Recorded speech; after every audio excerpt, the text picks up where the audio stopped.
Welcome to the Business Building Blocks podcast, where we talk about struggles and celebrations that leaders and entrepreneurs experience on their journey to success.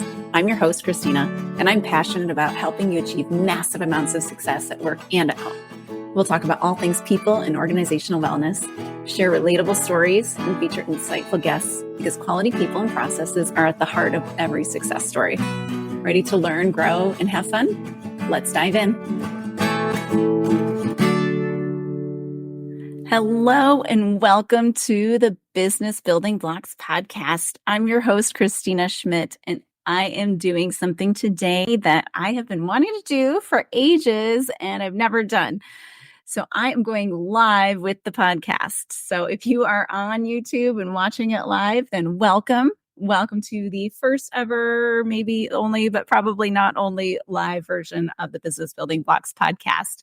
If you're joining us on the audio only, you are missing the beautiful setting that I'm sitting in, which is at the atrium in St. Thomas. It is a bit echoey because I am in the boardroom and not in just the normal podcasting room. And the reason I'm in here today is because I have a super exciting live session today on the topic that I'm going to talk about right now. So you guys get a sneak peek. So today I'm going to talk about burnout. Burnout is crazy rampant in our society today, and that is just for so many reasons. It is because we're striving to achieve these things that this world just wants more and more. It's because we're stretched to our limits. It's because we have inputs coming at us like crazy, and it's not helping. There is a point where this connectedness, there is a point where all of this is helpful and useful, but I think we've gone too far. So I'm going to go through some really practical things that you can do to set yourself right, to stop burnout in its tracks, to really get yourself right with your burnout, like get over this burnout. And then when it comes up again, because it will come up again, we are in a time, we're in a society, we're in just lifestyles where it's going to come up again. Particularly, most of my listeners are leaders and we're high performing leaders. So particularly, it will come up.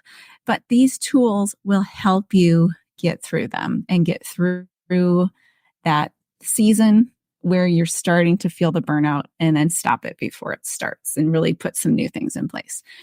So let's talk about what burnout is. Burnout is that overwhelm. It is a form of stress. And it is that you've taken stress to a point where you just can't do anything anymore. So like literally the word, if you think about the word, think about a fire, it's burnt out. Like it's burnt up all of the wood and all of the fuel in there to keep things going. So it's just embers. So it's not putting off a lot of heat. It's not going to cook you some food. It's probably even beyond good marshmallow roasting fire at this point. So this is not effective. It's not effective for you. It's not effective for your team, and it's not effective for your life. And that's what's important in this world. Yes, we all have our businesses, we have our work, we have those things, but our life is what's important. So that's our vocation. That's kids, that's family, that's church, that's all of these things that are not just our work. And sometimes I know I feel like my work is part of my vocation, but at the same time, it's not my life. And if my kids needed me, work would be put to the side. So what can we do? What can we do about it? The first thing I want to do is I want you to understand the type of burnout that you're feeling. So there are 4 different types, and some of them sound like they might be maybe not burnout, but they're all really that same result, which is you don't have the energy, you don't have the fuel to keep going, and you don't want to keep going. And that is detrimental for teams, it's detrimental for businesses, and it's super detrimental for a leader. So I want to talk first, before I get into the 4 types, I want to talk first about the importance of a leader to be aware of their levels of burnout and to be aware of what kind of impact that's going to have on others. So first of all, being aware of your levels of burnout, because burnout spreads. Burnout is like if people see you as a leader in a burnt out state, that means you're probably not showing up well, or you're not even showing up on time, maybe. You're missing things, you're dropping the ball. So they see this poor behavior, and now this becomes accepted because whether you want them to or not, as a leader, people follow you. And that's just the definition of it. They're going to do what you do, good or bad. Secondly, if they see you as this kind of model of success for them, or at least model of success in their area of work. So your organization, your team, whatever it might be, even just the industry, they're going to see this push yourself to the edge sort of attitude. And they're going to call that success. And they're going to do that. And they're going to emulate that to try to achieve success. And that's not what we want. That's not helpful for people. So the 4 different types of burnout. So the first type is that typical type. That's that overwhelm and striving. So it's too much on the plate, but it's also striving for this goal that may or may not be attainable, that may or may not be important. The second type is almost like an underutilization or an underutilization of your gifts. So people just feel underutilized, or they're just, no one needs them. Right? So if you think about somebody on your team who, like, you just want them to go push the button, but they have ideas and you say, I don't want your ideas. I don't need your ideas. That is extremely demotivating to the point that after a long period of time of it, they're going to say, I don't care. And that is a form of burnout. The next one is basically feeling that neglect. So same kind of thing, a leader can have a huge impact on this one. So that neglect feeling of, hey, I need help and no one's helping me. So eventually they stop asking. And when they can't do it, they just say, I guess no one cares. And so you're back into that no one cares part. And then the last one is like a misalignment. And so this can be a misalignment in values, or just a misalignment in what people are saying and doing. So ultimately what it is it's a lack of trust and a lack of doing what I say. And so when people continually feel that kind of disconnect between, their team members, their leaders, this disconnect in general, again, they get to that point, I don't care. Why bother? So I'm going to talk about some things we can do. So the first one that we can do is, I want you to pay attention to not just the amount of work, but also the type of work that you're doing. So this type of work is going to be, you guessed it, your working genius. So I have talked about the working geniuses before, but just to give you the quick lowdown on it, it is 6 stages that all work, whether it's designing and selling a product or planning a family vacation, all work goes through these 6 stages. Those stages are wonder. I'm going to ask a question. Invention. Somebody creates an idea. Discernment. We decided this is the right idea. Galvanizing. Hey, let's get everybody moving in the direction of it. Enablement. People jumped on board and said, hey, this is good. I need to do this thing. And the last one is tenacity. Somebody or people are helping us finish the tasks so it can be done and finished and completed. All stages of work happen, whether we intentionally do them or not. They're going to somewhat happen, or you're going to pass through it in some fashion. But the important part is that I want to talk about with this burnout concept is that we all have 2 geniuses.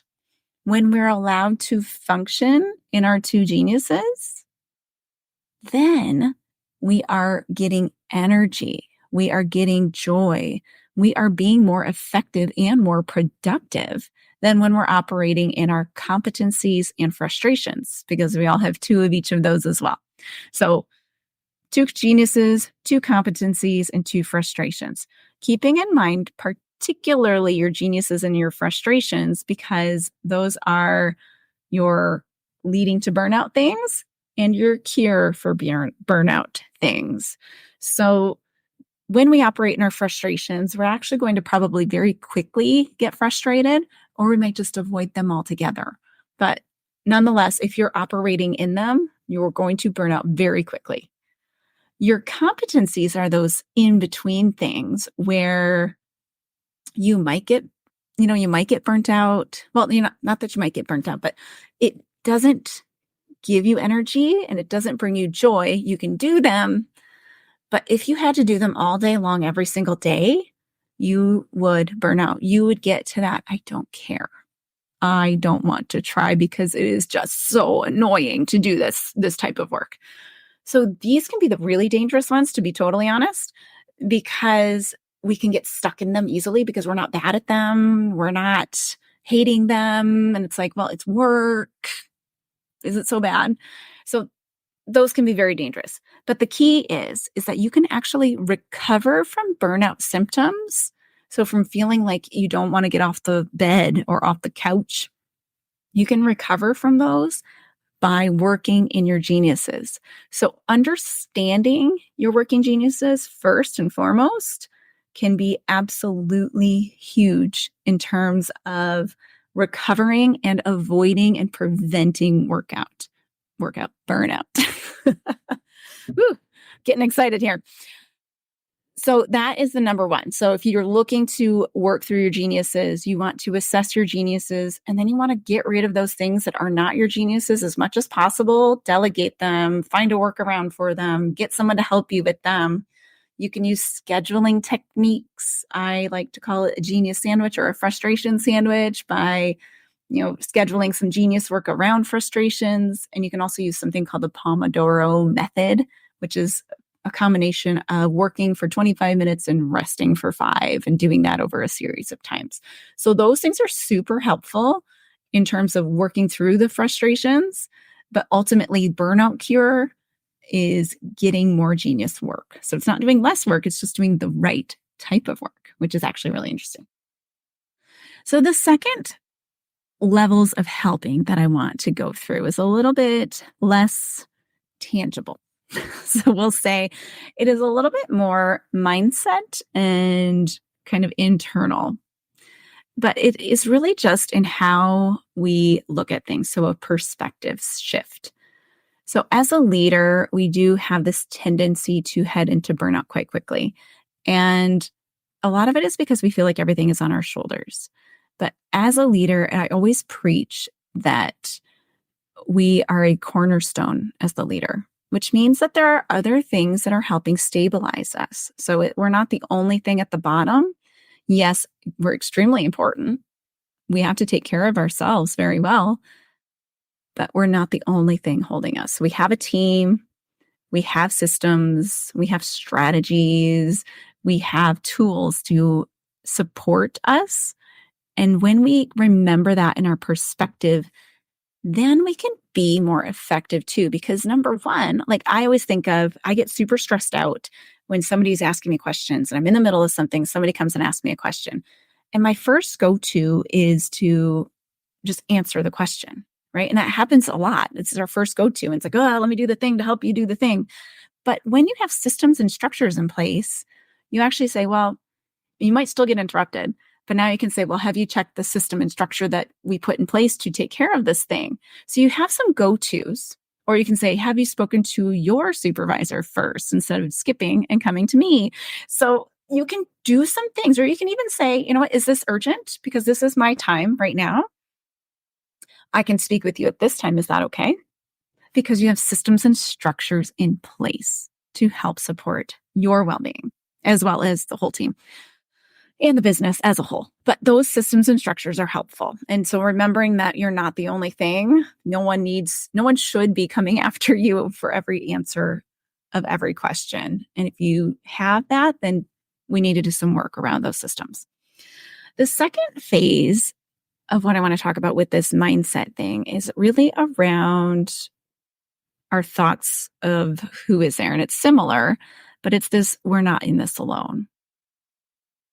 So by design of the working genius, you're not in this alone. You need people and you should lean on those people. So number one, use your team, use your village, use the people that are there for you.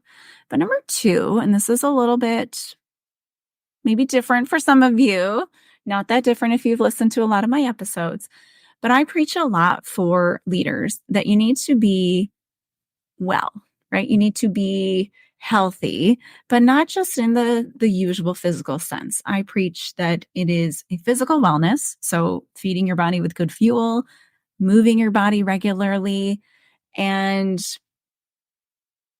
like taking care of yourself overall, your physical body. Also a mental wellness, which is more around education for yourself. It's more around making sure you take rest, you take care of yourself, you're giving yourself that space that you need to mentally be okay and approachable. And the third one is a spiritual wellness. And so when I say spiritual wellness, when we are spiritually well, we see that it's not just about us. We see that there is more around us than just us, and that we are a part of something bigger. And that is kind of the way to look at it. I will, in my Catholic faith, I will push that it is God and you should have faith in God. I'm not trying to convert people, but I might nudge you in that direction, but it is a thing. So about a year and a half ago, I had quite a shocking thing happen in my personal life. And it was to the point, it was so shocking that it was plagued with an anxiety in that instance that I was physically shaking. And I was about to launch a program and I was trying to get the packages together for the program that day. And I physically couldn't hold the papers in a stack and staple them. And I was like, I don't know what to do. But over the previous 5 to 7 years, I had been slowly growing my spiritual wellness. I had been growing closer and deeper into my faith. And that ability to go, I went to my church and I went and I sat in front of the tabernacle, because if you know about Catholic faith, we believe that Jesus is present there in that tabernacle in our communion bread. And I sat there, and my entire life I have always said, I'm afraid to do this because I think I need a partner. Like, I wanted to do real estate investment. I wanted to do a lot of different business ideas, but I was like, I need a partner. I need a partner. I need a partner. And I said to him, I said, hey, I can't do this alone. I need a partner. I don't know what to do. And I could feel, because I built this connection, this spiritual connection, I could feel him say, I'm your partner. And that shaking stopped. The anxiety stopped. And I knew I could do it. I knew that I could make it through this tough time.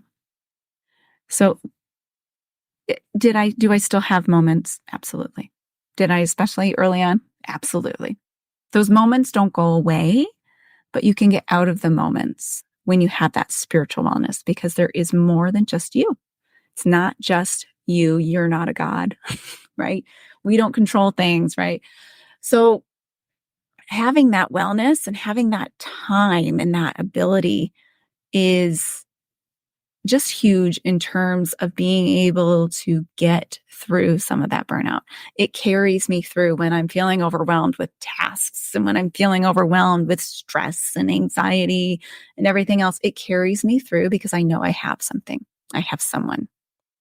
And it is more than the physical someones that we have around us, which are very important. So combining all of this together, understanding the type of work you're doing, understanding who's around you to actually support you, and then growing in that spiritual wellness and that spiritual faith. These things are going to ground you in such a way that when you have these burnout things come up, you're going to be able to get through it easier. You're going to be able to overcome it, to work with it, and to do the things you need to do so that you don't end up on the floor and doom scrolling or staying in bed all day. It will help you continue to push yourself through and do it in a well state. So take the rest when you need to, but keep going when you need to as well. So if you found this helpful, I would love for you to share it with a friend, have them subscribe, leave a review, because that is how we can get more people aware of some of this work that we're doing. And if you would like even more help getting and working through systems, because systems are a huge part in overcoming burnout, then I would invite you to check out my program, Thrive. We're doing an online live training program called Thrive. It's a 6-month leadership development, organizational wellness program where we will learn some information. We're going to talk through it. We're going to set goals, because setting those tiny goals are how we make big impact. So if you're interested in that, then check out my website at christinaschmidt.ca/thrive. I will leave the link in the show notes and in the comments for YouTube as well for the live. But I would invite you to join me for that. We start October 29th, so get on board, and the space is limited and it is filling up. So I would say jump on board, hop in there, and grab your spot before they are all gone. So if you enjoyed today, be sure to subscribe so you don't miss an episode, and I will see you next time on the Business Building Blocks podcast. Thank you for listening to the Business Building Blocks podcast, where we talk about all things people and organizational wellness, because quality people and processes are at the heart of every successful business. If you enjoyed today's episode, please be sure to hit the subscribe button so you know when new episodes are released. You can also follow me on Instagram at christinaschmidt.ca, where I share real-life tips to help in your leadership and life journey. To get one-on-one and team support with your leadership development, book a discovery call on my website at christinaschmidt.ca. Thanks again for listening, and we'll see you in the next episode.